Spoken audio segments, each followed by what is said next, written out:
beberapa hari lagi kita akan menuju tahun 2024. Selamat Hari Natal buat para umat Kristiani dimanapun kalian berada. Semoga Tuhan selalu memberikan kasih-Nya kepada kalian semua dan orang-orang tersayang di sekitar kalian. Nah, di penghujung tahun 2024, Indonesia mendapatkan hadiah, yaitu tertangkapnya Sekjen Partai Demokrasi Indonesia Perjuangan, yaitu Bapak Hasto Kristianto, di mana kasus ini terkait dengan kasusnya Harun Masiku. Makanya kita sebagai rakyat Indonesia terheran-heran hanya untuk menangkap Harun Masiku sampai bertahun-tahun tidak terselesaikan. Apakah ada kekuatan besar di belakang Pak Harun Masiku? Nah, ternyata di penghujung tahun 2024 kita dikejutkan dengan penangkapan Bapak Hasto. Di mana Bapak Hasto kemarin selalu saja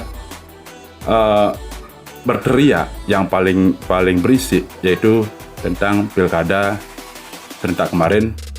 Tapi yang dikritisi oleh beliau, di mana partai mereka kalah, calon dari partai mereka kalah. Namun kalau calon mereka menang, yang dari partai mereka itu tidak dikritisi. Dan beliau menyebut itu dengan terang-terangan, Pak Jokowi bermain cawe-cawe di sini.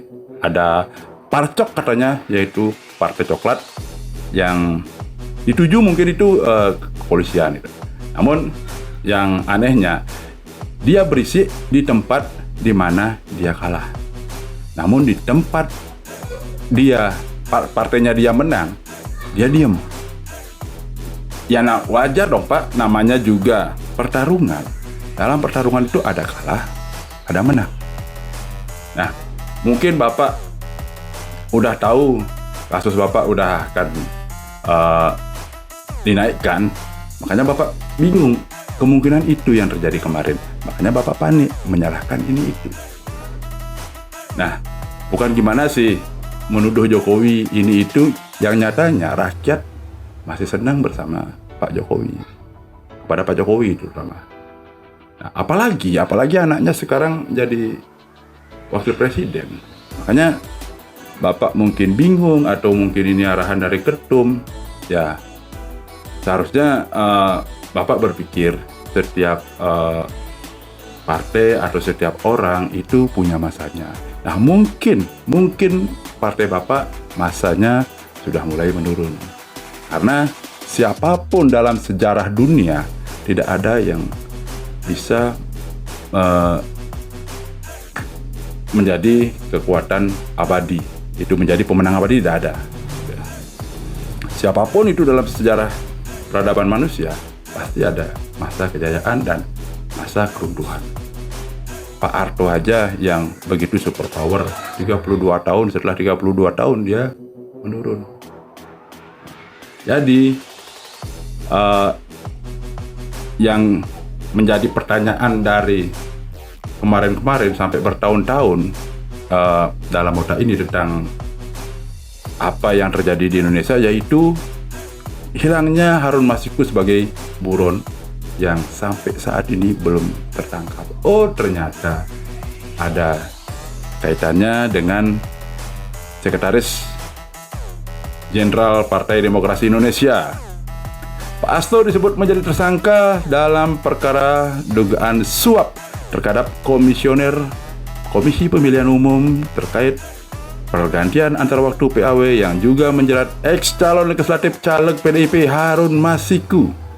Itu di tahun 2019 kalau nggak salah, 2019 atau 2014. Nah, terus kemungkinan ada juga yang kemarin di daerah Jawa Timur, di mana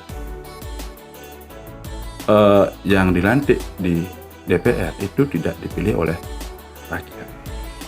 Namun yang terpilih justru mundur. Ya, kalau satu mundur mungkin masih bisa kita terima alasannya. Tapi ini dua kandidat yang terpilih dan memang terkenal juga itu mundur, kan aneh. Itu selidiki juga Pak KPK atau pihak yang terkait. Kayaknya itu ada hal-hal yang sama, mungkin ya ada hal yang sama. Karena kemarin si Harun Masiku ini tidak heboh seperti yang ini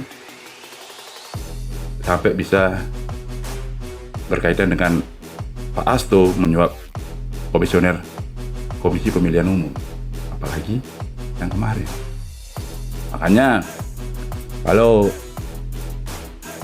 sudah kalah ya kalah, ya kita hormati yang menang, kita dukung programnya yang dirasa pro rakyat, kita dukung. Namun program yang dirasa menyengsarakan rakyat itu atau tidak bagus untuk rakyat, itu baru kita kritisi. Kalau memang partai Anda itu sebagai oposisi gitu. Tapi namun kalau partai Anda ingin gabung juga dengan Kim, saya rasa Pak Prabowo juga bisa menerima. Kayak kemarin di waktu Pak Jokowi kan semua merapat. Nah, kalau mau jadi oposisi tetap harus hati-hati dan tetap harus jaga hal-hal yang berkaitan dengan kesejahteraan rakyat kecil. Terima kasih.